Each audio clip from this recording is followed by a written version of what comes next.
온타리오주에서 홍역에 걸려 입원한 5세 미만 영유아 한 명이 사망했습니다. 온주에서 홍역 발병 이후 어린이가 숨지긴 10여 년 만에 처음입니다. 온주 보건당국은 숨진 영유아의 연령이나 시기, 지역에 대해선 공개하지 않았으나 홍역 예방접종을 받지 않았다고 밝혔습니다. 올 들어 온주의 홍역 감염 사례는 22건으로 13명이 어린이이고 9명은 성인입니다. 특히 숨진 1명을 포함해 9세 미만 어린이와 영유아 5명이 홍역으로 병원에 입원했으며 이들 모두는 예방접종을 하지 않았습니다. 또 성인 9명 중 4명은 이전에 예방접종을 받았으나 감염됐고 2명은 미접종, 2명은 파악되지 않은 상태입니다. 당국은 감염 사례 중 적어도 15건은 해외여행 중에 감염됐고 이들 환자 2명과 밀접 접촉한 5명이 2차 감염됐으며 나머지 2명의 감염 경로는 불분명하다고 전했습니다. 지금까지 토론토에선 6건이 보고됐습니다.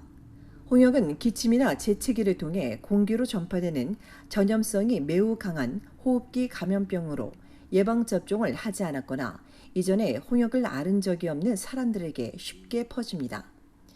특히 5세 미만 영유아에게 많은 영향을 미치며 임산부와 면역체계가 약한 사람들도 취약합니다. 초기 증상으로 고열과 기침, 콧물 등이 있으며 전신 발진과 구강 내 병변이 나타나기도 합니다. 때문에 질병의 확산을 막기 위해 2차례 백신 접종은 매우 중요합니다. 세계보건기구 WHO는 홍역 예방접종이 영아 사망률 감소에 가장 크게 기여했다며 앞으로도 많은 생명을 구할 것이라고 강조한 바 있습니다. 지금까지 높은 예방접종률 덕분에 온주에서 홍역이 널리 확산하진 않았지만 최근 들어 전 세계적으로 홍역 발병이 급증하는 데다 해외여행이 늘면서 온주의 감염 사례도 증가하고 있습니다. 이들 국가에서 홍역 발병이 급증한 것은 코로나 팬데믹 기간 중 홍역 예방접종이 줄어든 탓으로 분석되고 있습니다. 온주의 경우 2013년부터 지난해까지 발생한 홍역 사례는 101건으로 20건이 넘는 홍역 사례가 발생한 건 2014년 22건 이후 처음입니다. 한편 캐나다 전국의 의심 사례는 최소 76건으로 지난해 6배가 넘는 수준입니다.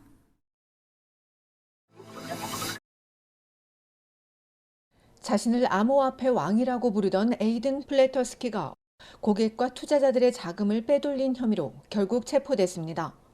폰지 사기 중심에 있던 플래터스키는 $5,000 이상 사기와 자금 세탁 혐의로 기소됐습니다. 이번 주 초 $100,000 보석금을 내고 풀려난 플래터스키는 여권 반납, 투자자 연락 금지, 금융 관련 소셜미디어 게시 금지, 암호화폐 거래 금지 등의 조건을 따라야 합니다. 플래터스키는 20대 초반이던 2021년부터 2022년 사이 투자자 160여 명으로부터 $4,000,000 넘는 자금을 받은 뒤 실제로는 1.6%만 투자했습니다. 그리고는 전용 비행기와 호화로운 휴가, 고가의 자동차, 호수가 저택 임대 등에 무려 $1,600만 흥청망청 쓴 뒤 지난해 파산 신청했습니다. 소셜미디어에 호화로운 생활을 뽐내기도 했던 플래터스키는 그러나 지난해 12월에는 투자자에게 납치당해 맞기도 했습니다.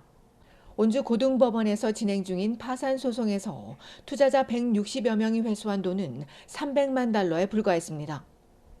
2022년 7월 투자자들의 불만을 접수하고 16개월 넘게 합동 수사를 벌여온 더럼 지역 경찰은 사기 행각에 대한 증거 수집을 위해 40개 넘는 법원 명령을 받아야 했다고 전했습니다. 미국 국토안보부도 조사에 도움을 줬다는 경찰은 플래터스키가 올 2월까지도 투자자를 또다시 모으려 한 정황이 있었다며 피해자가 더 있을 것으로 보인다고 전했습니다. 공범으로 알려진 머피도 $5,000 이상 사기 혐의로 이달 초 체포됐습니다. 경찰은 이들이 $5,000 이상 사기 혐의로 유죄가 판결되면 최대 14년형이 선고될 수 있다고 예상했습니다. 플래터스키의 폰지 사기는 암호화폐 투자 사기와 관련된 위험을 다시 한번 보여주고 있습니다.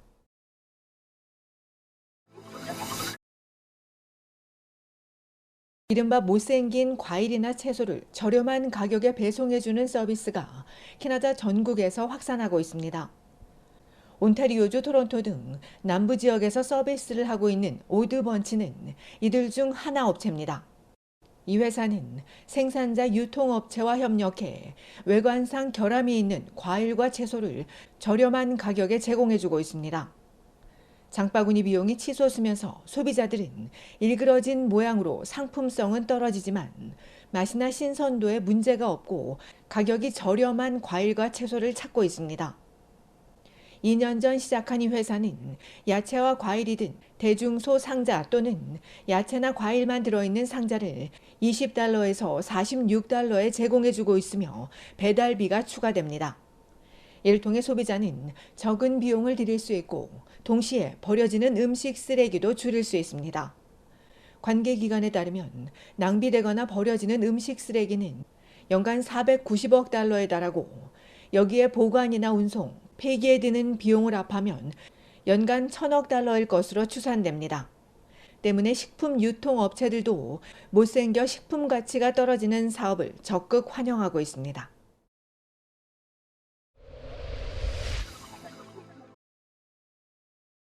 온타리오주 놀스 페어빈몰에서 무장 강도 사건이 발생했습니다. 어제나 2시 15분경 돈밀스 로드와 셰퍼드 애비뉴에 있는 페어빈몰 내부 보석 가게에 2인조 무장 강도가 침입해 귀중품들을 훔쳐 달아났고 이 과정에서 총기가 발사되거나 다친 사람은 없었으며 경찰은 범행 후 검은색 차를 타고 도주한 용의자 2명을 쫓고 있다며 목격자들의 제보를 요청했습니다. 경찰에 따르면 키 176에서 180cm 사이인 백인 용의자는 베이지색 반바지에 선글라스를 착용했고 두 번째 용의자는 상하이 검정색 옷에 검정색 모자, 의료용 푸른색 마스크에 검정색과 빨간색이 있는 신발을 신었습니다.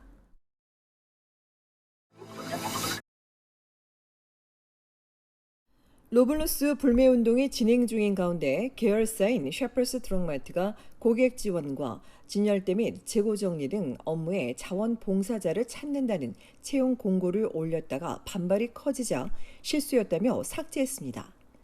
자사 매장엔 자원봉사자가 없고 또 회사 정책에도 위배된다고 전한 로블로스 측은 이번 구직 사이트에 공개된 채용 정보는 실수이고 정확치 않다며 혼란을 끼친 데 대해 사과한다고 전했습니다.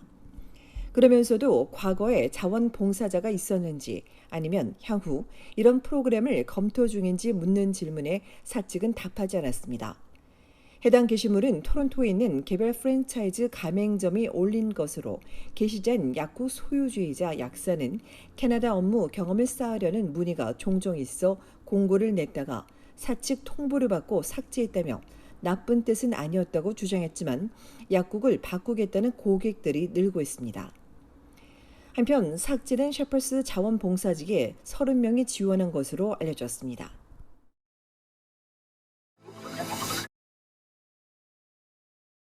캐나다인 대다수는 여성이 원할 경우 낙태할 수 있는 권리에 찬성하는 것으로 나타났습니다. 여론조사기관이 지난 10일부터 12일 사이 성인 1,545명을 대상으로 조사한 결과 응답자 10명 중 8명이 여성의 낙태 권리에 찬성했으며 반대한다는 응답은 11%에 그쳤고 나머지 9%는 별다른 입장이 없거나 모른다고 응답했습니다. 여성의 낙태 지지율은 여성이 남성보다 또 55세 이상에서 더 높게 나왔으며 응답자 27%는 연방 자유당이 낙태 권리 보호에 가장 적극적이라고 생각했는데 반대로 연방 보수당이 가장 소극적이라는 응답은 32%에 달했습니다. 이 밖에 응답자 2명 중 1명은 미국의 낙태 권리 관련 상황이 캐나다에 영향을 미칠 걸로 예상했습니다.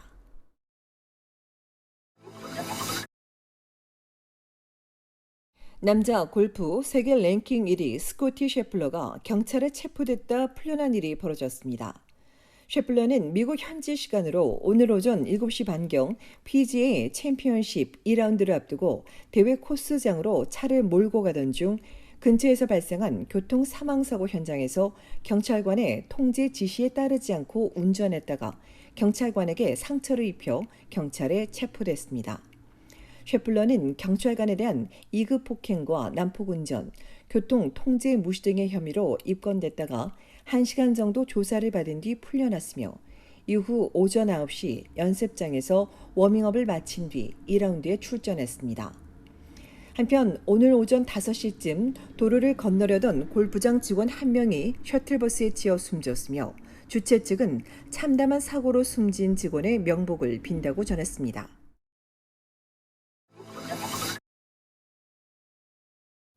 올해 토론토 한인 대축제가 오는 8월 23일부터 25일까지 4일간 온타리오주 노스욕 멜라스먼 광장에서 열립니다.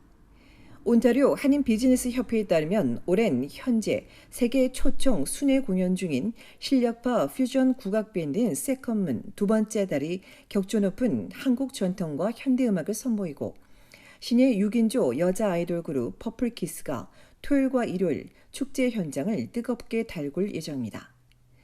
캐네디언 관람객들에게 K문화의 정수를 선보인다는 주최 측은 한식 비빔밥과 김치 체험관 이외에 K스트리트과 넥, 마켓 부스, 그리고 치맥 가든과 한식 포차를 운영할 계획이라며 대축제 관련 세부 운영안과 부스 신청, 공연 참여 신청은 6월 중순 이후 발표한다고 덧붙였습니다.